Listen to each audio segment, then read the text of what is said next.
A nuestra clase de principios de estudios bíblicos. Hemos avanzado bastante, así que espero yo en las próximas semanas poder concretar todo esto, y entonces ya pasaremos a un estudio entonces de cómo preparar sermones, ¿no? Cómo tomar todo este conocimiento, estos principios, y entonces poder aplicarlo a la parte de lo homilético al presentar un estudio o un tema. La semana pasada concluimos hablando acerca de este pasaje en Proverbios, ¿no?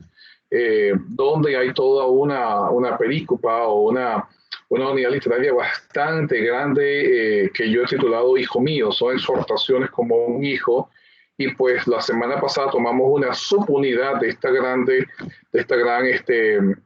unidad literaria o este discurso, esta cantidad de consejos hacia un hijo, y entonces tomamos una pequeña unidad que trataba acerca de el peligro que significaba la mujer extraña, es decir, la mujer que es insinuante, o el hombre que es insinuante, pero que no está dentro de los parámetros del matrimonio bíblico, ¿no? Así que pues vimos más o menos cómo podemos tomar esta estructura y entonces adaptarla o estudiarla aplicando los principios que hemos hasta ahora aprendido de interpretación bíblica. Así que hoy vamos a repasar algunos de estos principios, y después les voy a dar una especie de algunos recursos que ustedes pueden usar, y después una analogía en cuanto al proceso exegético, otra forma de verlo que quizás puede que a algunos de ustedes les sirva mejor para poder visualizar todo el proceso. Así que,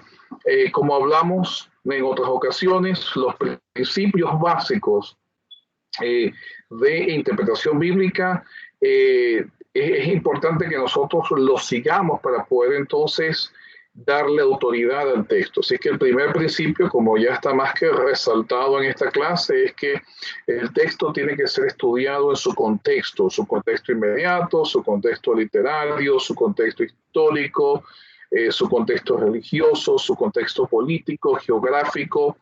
Es importantísimo que nosotros estudiemos cada texto en su contexto. Si no, lo que estamos haciendo en realidad es prácticamente inventando nuestra propia Biblia. Así que eso es muy importante. También es importante que cuando nosotros llegamos al texto, nosotros comenzamos dejando las ideas preconcebidas a un lado. Es decir, puede que yo haya creído algo toda mi vida, puede que yo tenga una idea o tenga una idea ya anticipada de lo que el texto quiere decir, pero es importante que cuando nosotros nos embarcamos en este proceso, entonces dejemos esas ideas preconcebidas a un lado, comencemos desde cero y dejemos que el texto sea el que modifique nuestras ideas y no nosotros imponer nuestras ideas al texto. Un principio que es importantísimo, es básico y es esencial, es dejar que la Biblia explique a la Biblia. Cuando usted encuentra un pasaje difícil que no es, porque hay muchos pasajes que son bastante difíciles de comprender, por las razones que ya hemos hablado en otras de las clases, lo primero que usted tiene que hacer es buscar otro versículo que le explique ese versículo. Así que es muy importante que nosotros no tratemos de explicar la Biblia, inclusive ni con los escritos de N. G. White, con otros comentarios. No, nosotros tenemos que dejar que la Biblia explique a la Biblia, que el autor mismo, el Pablo y los demás autores, sean ellos mismos los que expliquen exactamente qué es lo que ellos quieren decir. Así que es importante, sobre todo por nuestra preconcepción de la autoridad de la Biblia. Es importante también entender los géneros literarios y cómo se aplica, y en esto vamos a pasar en unas cuantas semanitas hablando de cada género literario. Obviamente estudiar el contexto histórico, cultural, religioso, etcétera, analizar el rango semántico de una palabra o cómo usan los diferentes autores las diferentes palabras, por lo menos cuando usted ve por lo menos en el libro de Daniel, cuando se habla de esta bestia terrible que quiere, nosotros hemos traducido, la traducción usualmente dice, quiere cambiar los tiempos y la ley Cuando usted ve la palabra ley en Daniel, quiere decir decreto. Y usted puede ver que a lo largo de Daniel usa esto en relación a un tiempo específico, es decir, se da un tiempo para que entonces se emita un decreto y ese decreto tiene que cumplirse en ese tiempo. Y estas dos palabras están constantemente en este juego a lo largo del libro de Daniel. Pues obviamente cuando la bestia terrible de dientes de hierro y eso quiere cambiar, literalmente dice en el hebreo, el decreto y el tiempo del decreto, entonces se está refiriendo justamente al decreto que Dios se había metido sobre esta bestia que dejaría de existir. Así que, nuevamente, son juegos de palabras que nosotros tenemos que entender, ¿no? Una cosa es que yo diga, yo amo a los tacos, ¿no? O me gustan mucho los tacos, o me gusta mucho la naturaleza.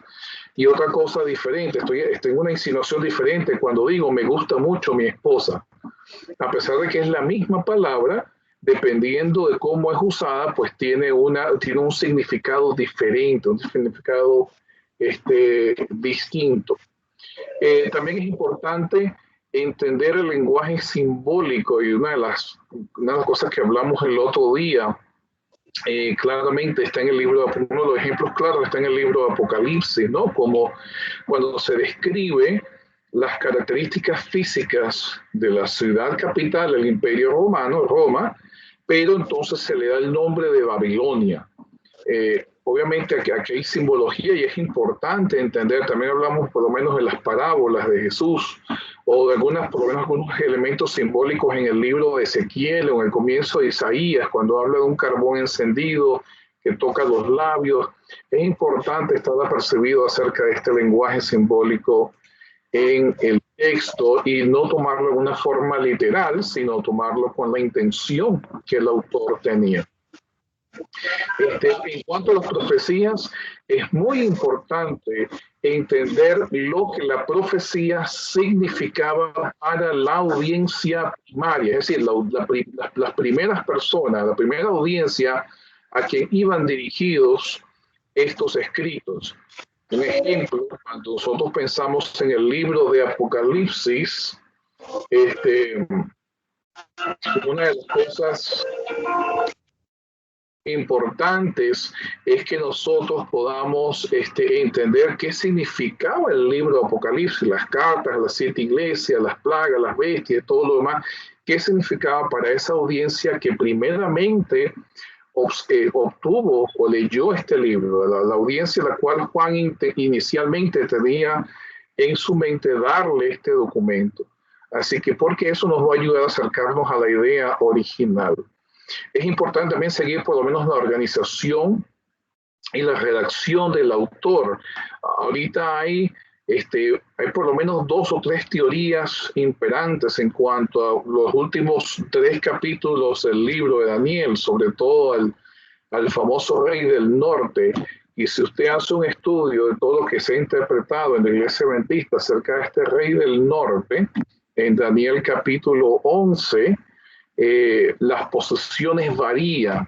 Y usualmente pareciera, ¿no? que una de las razones por las cuales esto varía es porque nosotros seguimos la forma, la organización de Daniel hasta el capítulo 10, y cuando agarramos hasta el capítulo 11, diría yo, y a partir del capítulo 11, entonces saltamos años y años y años después, y no hemos prestado atención en cómo Daniel está organizando, cómo está haciendo la misma organización que tenía en Daniel 7, Daniel 8, Daniel 9, también la tiene en Daniel 10 y 11. Así que es importante preguntarse cómo el autor del libro organizó la carta o la narración o el libro apocalíptico o el libro de profecía, etc. Es importantísimo eso.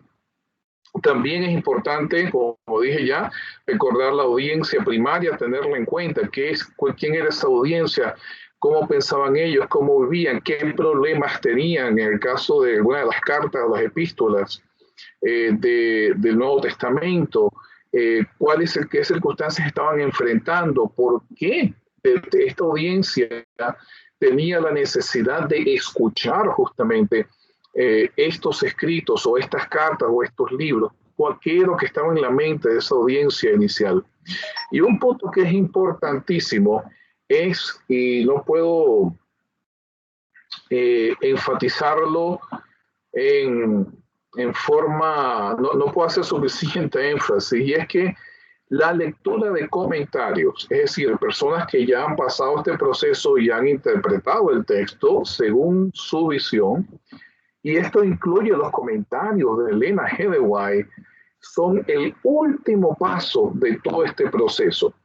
Si usted comienza leyendo los comentarios y leyendo Elena G. de White, ya usted va a imponer estas ideas sobre el texto. Y el proceso tiene que ser completamente contrario a eso. Es decir, yo primero estudio el texto, extraigo las ideas principales, lo que el texto quiere decir, y entonces después comparo lo que yo he concluido a través de mi estudio con lo que han concluido otros autores, y dentro de ellos obviamente lo comparo con lo que Elena G. de White anexa a la información que ella da al texto. Así que es importantísimo que nosotros dejemos este paso de último. Recordar obviamente que todo el proceso debe estar enmarcado dentro del contexto de la oración. Al final estamos hablando de la revelación de Dios. Es importante estar siempre dispuestos a admitir que nosotros podemos estar equivocados. El peor error que puede cometer un intérprete de la Biblia es pensar de que su interpretación es la interpretación. No siempre hay que estar dispuestos a que nosotros podemos cerrar. Y esto es tan importante, que es la base en realidad de lo que es el movimiento adventista. El movimiento adventista por eso no tiene un credo, sino tiene creencias o lo que se llaman propuestas de fe, ¿no? Propuestas o ideas, doctrinas que son enseñanzas, pero no tiene un credo, porque un credo es inmodificable. Un credo,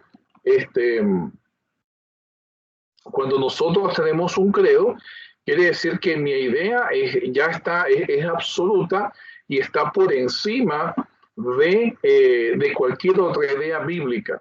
Pero cuando yo lo que tengo son doctrinas o posiciones, y esas posiciones están sujetas a cambio de acuerdo a un estudio más profundo de la Biblia, entonces eso me ayuda a mí a poder ser flexible y dejar que sea la Biblia, la revelación de Dios, la que tenga la autoridad suprema y no mi idea. Así que es muy importante que nosotros podamos reconocer nuestra fragilidad o nuestro límite como intérpretes de la palabra de Dios. Y obviamente, finalmente, la autoridad final está siempre en el texto, y la razón por la cual nosotros creemos que la autoridad final está en el texto, obviamente es porque nosotros creemos en la idea de la inspiración divina. Si Dios inspiró, entonces es importante que nosotros no tratemos de usurpar ese lugar, sino más bien dejar que el texto sea el que modifique nuestras ideas.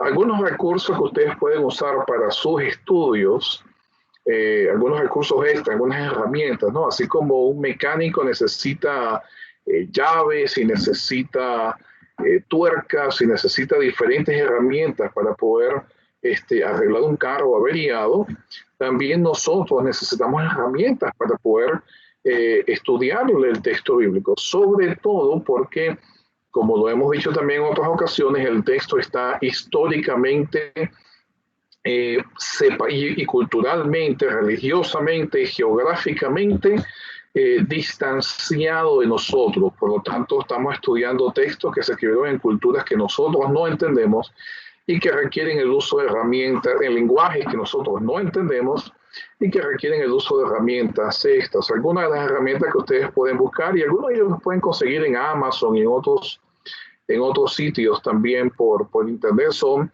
obviamente diccionarios o léxicos, es decir, diccionarios que toman y que definen palabras específicas de la Biblia, ¿no? Eso es muy importante porque cuando usted esté estudiando y por lo menos vea la palabra ley o la palabra guardar, que en hebreo quiere decir atesorar, o la palabra amor en griego, son como tres o cuatro palabras que son diferentes cada una. Entonces usted puede acudir a un léxico o un diccionario de palabras y entonces ver cuáles son las diferentes palabras que se usan, cuál es la que se usa en el texto que usted está estudiando, y entonces cuáles son las connotaciones semánticas de esa palabra. Así que eso es muy, muy importante. Aparte de eso, hay libros especializados en el estudio no solo de palabras, sino también de frases idiomáticas. En Venezuela tenemos un dicho cuando está lloviendo, cuando uno quiere ser, no está lloviendo mucho, cuando uno quiere ser apercibido de algo, ¿no? Cuando uno quiere una especie de por si acaso, uno dice por si a las moscas. Si usted lo toma literalmente, ¿qué tienen que ver las moscas con uno tomar precaución en cuanto a algo? Absolutamente nada. Pero eso es una frase, en inglés le llamamos idioms, una frase local, ¿no? Que obviamente solamente lo entienden las personas que comúnmente lo están usando. Los americanos tienen una que se llama, están lloviendo perros y gatos, ¿no? It's raining dogs and cats. Para decir que está lloviendo durísimo. En Venezuela nosotros decimos está cayendo un palo de agua, o sea, un tronco de agua, eso quiere decir que está lloviendo muy fuerte. Por lo tanto, es importante también buscar herramientas que nos ayuden pues a entender algunas de estas frases. Obviamente los comentarios, sobre todo los comentarios académicos, nos ayudan mucho porque nuevamente una vez que uno ha estudiado el texto por uno mismo, entonces usted puede tomar otros comentarios y ver cómo las ideas se comparan o qué información extra que usted no logró discernir en el estudio del texto, otro comentarista u otra persona tal si lo hizo, y entonces le puede ayudar a complementar su entendimiento del texto. Obviamente todo lo que son los estudios sociológicos, ya les voy a dar algunas herramientas que yo tengo, que estoy tratando de crear justamente para fomentar el estudio de la Biblia desde el punto de vista sociológico o arqueológico. Pero es importante, comentarios por lo menos de trasfondo cultural, de trasfondo religioso de la Biblia. Si usted va a estudiar Daniel, es importante que lea libros acerca del imperio neobabilónico, del imperio persa, acerca de Nabucodonosor, la ciudad de Babilonia, la capital de Persa, Susa. Es importante, si usted va a estudiar por lo menos libros de Esther o de Nehemías y de estas, que usted pueda leer en cuanto al contexto geográfico. Así que todos estos libros le van a ayudar bastante en cuanto a esto. Y todos aquellos que tengan pues información acerca de las civilizaciones antiguas. Ahora, en cuanto a la arqueología y la antropología, estoy trabajando en algunos recursos que todavía estamos desarrollando. El primero es mi página del Facebook. Ustedes pueden ver que yo tengo una página pública del Facebook que se llama Abelardo Rivas Archaeology. Ahí usted puede encontrar diferentes artículos. Muchos están en inglés, también hay muchos en español, hay videos. Así que cuando yo encuentro algo que puede ser de ayuda para el estudio de la Biblia, entonces solamente yo lo pongo en esta página, artículos, videos, etcétera, ¿no? Así que es algo que usted puede buscar y también por ahí se puede comunicar conmigo si tiene alguna pregunta o alguna duda. Aparte de eso, tengo también una cuenta en Twitter con el mismo propósito. El propósito de la cuenta de Twitter es precisamente nada más diseminar información arqueológica. En Twitter usualmente lo limito al inglés, mientras que en el Facebook es bilingüe, así que cualquiera de estas dos páginas usted puede seguirme y ahí puede encontrar bastante información y al mismo tiempo también se pueden poner en contacto conmigo. Aparte de eso, estoy ahorita construyendo una organización que se llama Ancient Stones. La organización tiene varias ramificaciones, pero una de ellas es justamente el compartir, la diseminación de información en cuanto a civilizaciones antiguas, y obviamente nosotros vamos a estar poniendo artículos, videos y diferentes herramientas que pueden ser usadas para el estudio del texto bíblico y el estudio, obviamente, de las sociedades antiguas. Ancient Stone es mucho más abarcante que las sociedades que incluyen el momento o las civilizaciones donde se desarrolló el texto bíblico, ya que va a incluir civilizaciones mesoamericanas, como incas, mayas, aztecas, etcétera, ¿no? Pero ahí también va a encontrar información. Así que estos son los recursos que yo he estado diseñando, ¿no? Que he estado trabajando en ellos y que quizás les pueden servir de ayuda. Bien, antes de pasar al siguiente punto, quiero abrir un espacio para ver si ustedes tienen algún tipo de pregunta en cuanto a lo que hemos compartido hasta ahora. ¿Hay alguna pregunta? Más o menos ustedes han logrado aplicar alguno de estos principios. Ahorita vamos a pasar voy a usar una analogía acerca del proceso exegético, que también creo que les puede ayudar a visualizar un poco cómo se hace este proceso completo, ¿no? Pero antes de eso quiero dar por lo menos algunos minutitos a ver si hay alguna pregunta, alguna duda. Inclusive, usted tiene alguna duda quizás con algún texto que usted está estudiando, pues aquí lo podemos compartir también y ayudarles entonces a desarrollarlo mejor. Así que, ¿existe alguna duda, alguna inquietud que podamos responder en este momento?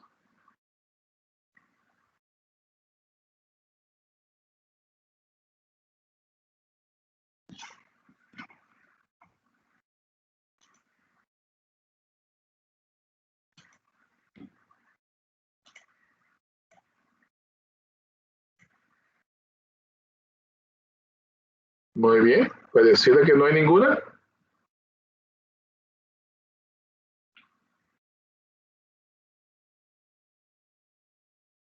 Ok. De todas maneras, si ustedes tienen alguna inquietud, pues mientras vamos haciendo la siguiente analogía, ustedes pueden levantar, Vicky, pueden quitar su micrófono o sencillamente pueden levantar la mano ya, ¿ok? Ustedes saben cómo levantar la manito, ustedes pueden ir a la parte superior de Teams y entonces hacer donde están las caritas, entonces se puede levantar la mano y le sale la mano amarilla, entonces ya ahí podemos entonces nosotros responder su inquietud, ¿ok? Muy bien. Pues entonces continuemos con la siguiente analogía. Nuevamente, si tienen alguna pregunta, no duden en sencillamente quitar el mute y entonces yo con mucho gusto les responderé. Ahora, una forma de ver el proceso exegético o este proceso de estudio es usando la ilustración de cuando usted por lo menos entra a un bosque. Hay diferentes formas de ver un bosque. Usted puede verlo desde las alturas, donde usted ve todos los árboles, por lo menos cuando usted ve los videos de naturaleza que a mí me encantan. Entonces usted puede ver que con un helicóptero o drones y eso usted ve imágenes en donde se ve el bosque entero desde las alturas. Obviamente es una visión panorámica diferente a cuando usted está abajo caminando en el bosque y entonces está entrando y explorando el bosque. Son dos visiones diferentes en cuanto a cómo se ve el bosque. Nos ayuda a entender diferentes cosas que hay en el bosque y nos ayuda a tener diferentes perspectivas acerca de un bosque. Así que quiero tomar esa analogía y aplicarla al proceso exegético. Así que quiero que piensen que o identifiquen la Biblia con un bosque y ustedes están entrando justamente a ese bosque para poder entender qué es lo que hay en este sitio y cómo se compone este bosque. Así que lo primero que nosotros tenemos que hacer para poder ir al bosque es prepararnos para la expedición. Es decir, usted tiene que tener un morral, tiene que tener agua, tiene que tener un mapa, tiene que tener diferentes herramientas y eso es importantísimo. Así que para nosotros poder entrar en el estudio de la Biblia, aproximarnos hacia el estudio de la Biblia, otra forma de hacerlo es que nosotros antes de ingresar a un texto bíblico, entonces podamos estudiar el contexto histórico, el contexto cultural, nos informemos acerca de todo lo que rodeó justamente la composición de este texto. Por lo menos usted puede ver en las partes iniciales de los comentarios bíblicos, usted puede ver que hay descripciones por lo menos de quién fue el autor, las diferentes posibles fechas de composición de algunos de los libros, el contexto histórico, quién era la audiencia primaria, cuáles eran los problemas principales, toda esta información general que me ayuda a educarme acerca de cuál es el contexto, acerca de lo que hay en el bosque, acerca de la vegetación, la fauna, los animales que hay en el bosque, que es posible que me encuentre, dónde está localizado el bosque, toda esa idea, toda esa información general que rodea la composición del texto bíblico, me ayuda entonces a poder prepararme para la expedición, es decir, para poder entrar en el proceso exegético. Y luego que yo entonces estoy preparado, obviamente tengo todas mis herramientas, entro en el bosque. Lo primero que hago es obviamente observar el bosque en forma general.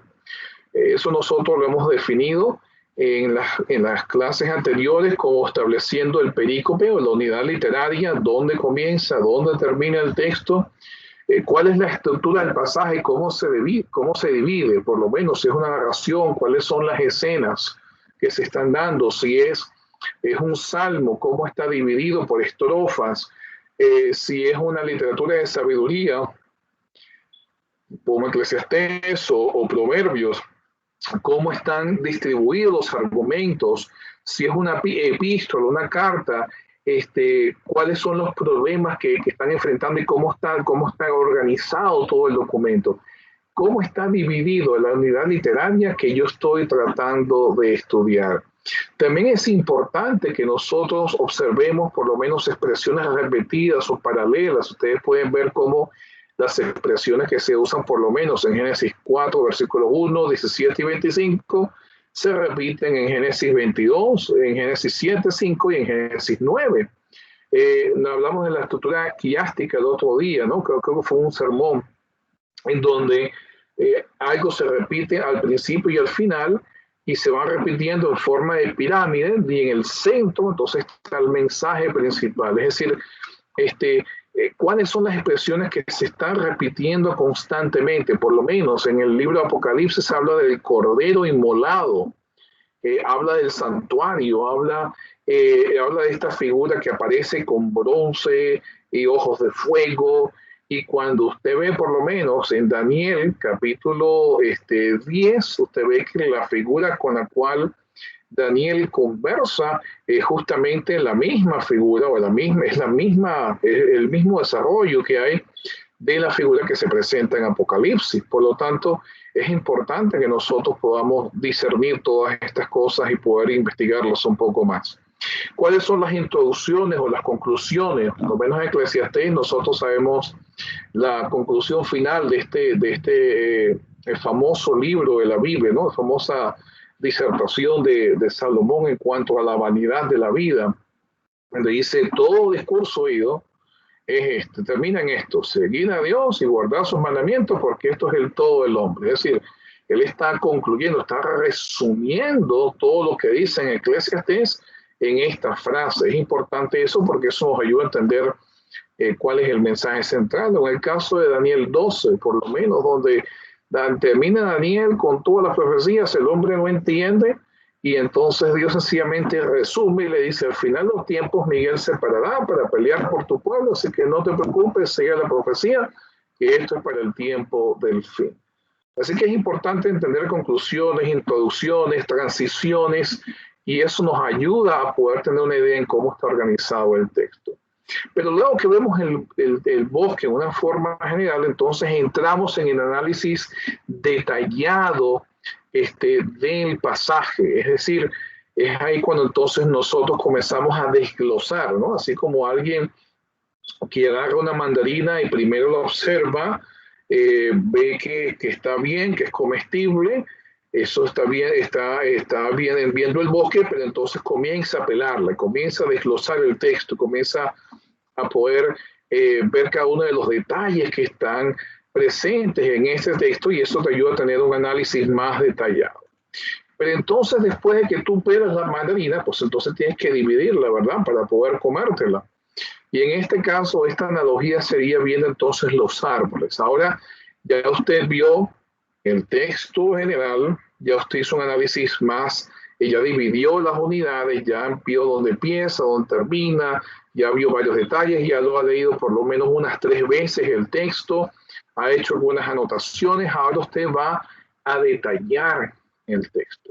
Ahora va a ver cada árbol, cada hoja, cada flor, cada animalito, cada piedra que está en el bosque. Ahora va a ser como una especie de lupa y va a detenerse en cada frase, en cada idea que se está presentando. Y aquí hay una idea importantísima, que es la idea de la cláusula. Cuando nosotros hablamos acerca de la idea exegética de un texto, hablamos acerca del complemento, del sujeto de un texto, pero la cláusula, podemos decir que quizás es la expresión más correcta para nosotros definir lo que es una cláusula, es una oración, donde hay un sujeto, donde hay un predicado. Es decir, donde hay una persona que hace una acción o hace una declaración, y entonces hay una descripción de esa declaración o de esa acción. Y esa cláusula es el objetivo, no el objetivo, es la base principal de este análisis detallado. Una vez que yo he visto el bosque, una vez que yo he estudiado, he leído el texto varias veces, he sacado varios análisis, ahora me voy a ir oración por oración. Si usted va por lo menos al Salmo 23, usted le da una lectura grosso modo, se da cuenta de que Jehová es mi pastor, habla de la protección, está dividido en estas estrofas, las palabras más comunes son estas, está más o menos escrito en este contexto geográfico, histórico, cultural, pero después que usted hace eso, entonces ahora va oración por oración, a ver qué dice acerca de lo que es el pastor, qué quiere decir cuando dice, no temeré mal alguno porque tú estarás conmigo. Tu vara y tu callado me infundirán aliento. ¿Qué es la vara? ¿Qué es el callado? Es decir, usted va a hacer un análisis detalladísimo de cada oración y de cada componente gramático y sintáctico de esa oración. Una de las cosas que les puede ayudar bastante en este proceso es comparar comparar diferentes traducciones. Hay gente que se enfrasca en alguna traducción y dice que esa es la traducción que Dios inspiró. No, no es cierto. Dios no inspiró a la Reina Valera del 60, pero no las siguientes traducciones, o la King James, y las demás todas son traducciones. Y inclusive los manuscritos originales, los manuscritos más antiguos que nosotros tenemos, son copias, porque muchas de estas historias inclusive ocurrieron antes de que por lo menos surgiera el idioma hebreo. Moisés no hablaba hebreo. Moisés posiblemente hablaba madianita, egipcio, pero el hebreo no había surgido todavía como idioma. Abraham posiblemente hablaba el idioma de Ur de los caldeos, o de Mesopotamia, quizás alguna versión de algún lenguaje cuneiforme o el acadiano, pero Abraham no hablaba hebreo. Por lo tanto, estas historias originalmente se dieron a difundir no en el idioma hebreo, sino en otros idiomas, y eventualmente fueron compiladas por una persona que entendía hebreo, y después de eso se hicieron copias y copias y copias, y nosotros tenemos las copias de copias de copias, que es lo más antiguo que hemos podido obtener en cuanto al texto. Así que, y todo ese proceso, pues obviamente nosotros creemos que Dios lo ha guiado. Por lo tanto, es importante usar varias traducciones para poder comparar justamente cómo hay diferentes interpretaciones del texto, ¿no? Obviamente el análisis sintáctico, cómo encaja cada elemento de la gramática. Si yo digo una oración, por lo menos, a mí me gustan, yo soy Abelardo, a mí me gustan mucho los tacos, y ellos quieren también comer tacos. Bueno, ¿quién son ellos? ¿Qué son los tacos? ¿Dónde vienen los tacos? Todo ese tipo de análisis que me ayuda a entender cómo está organizada la cláusula, la oración, me va también a enriquecer mi conocimiento del texto. El siguiente paso, obviamente, después que ya usted vio los árboles, entonces sintetizar todas las observaciones que usted ha visto. Y yo le recomiendo de que mientras va estudiando, vaya anotando, vaya haciendo anotaciones. Eso es muy importante porque después que usted hace todas sus anotaciones, ya usted puede volver al texto y con sus anotaciones comenzar a poner todo, organizar todo en cuanto a lo que usted ha estudiado y cómo eso afecta su entendimiento del texto. Así que es importante entonces ahora, y que ya que vamos saliendo un poco más del bosque, entonces poder organizar todo y ver, entonces preguntarnos qué es lo que esto quiere decir.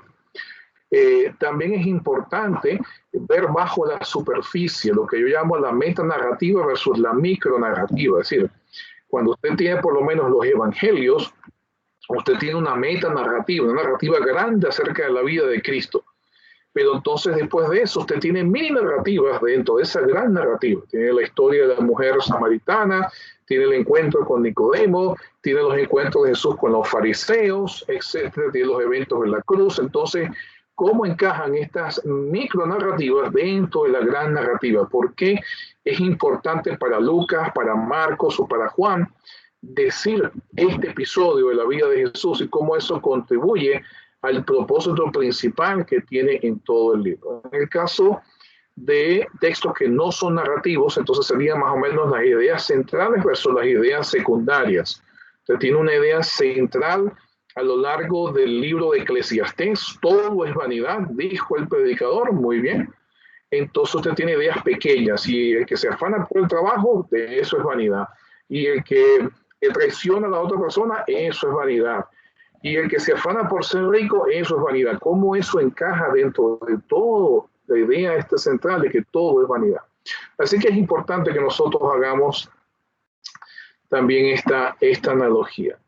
Y finalmente, cuando vamos dejando ya el bosque, nos vamos saliendo del bosque porque lo hemos estudiado, ya conocemos los árboles, lo vimos por arriba, vimos cada detallito, cada piedra, estudiamos los árboles, los animales, vimos lo que hay debajo. Entonces nos vamos saliendo del bosque, y eso nos ayuda entonces a hacer lo siguiente.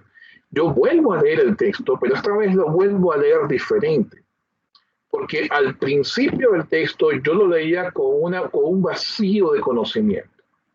Pero como ya yo me he enriquecido con todas estas ayudas extras y todos estos análisis, ahora cuando vuelvo a leer el texto en una forma superficial, ya lo leo con una idea diferente, con unos lentes diferentes, con una cosmovisión diferente, porque he dejado que el texto y todas las demás herramientas comiencen a modificar la idea que yo entendía del texto. Y entonces nos hacemos preguntas como, bueno, ¿cómo encaja el texto en el resto del pasaje, en el libro en el cual está el texto, en el testamento donde está el texto, y con las ideas que han sido anteriormente presentadas en la revelación de Dios? Es decir, con ideas de otros autores que son más antiguos, o inclusive ideas del Antiguo Testamento.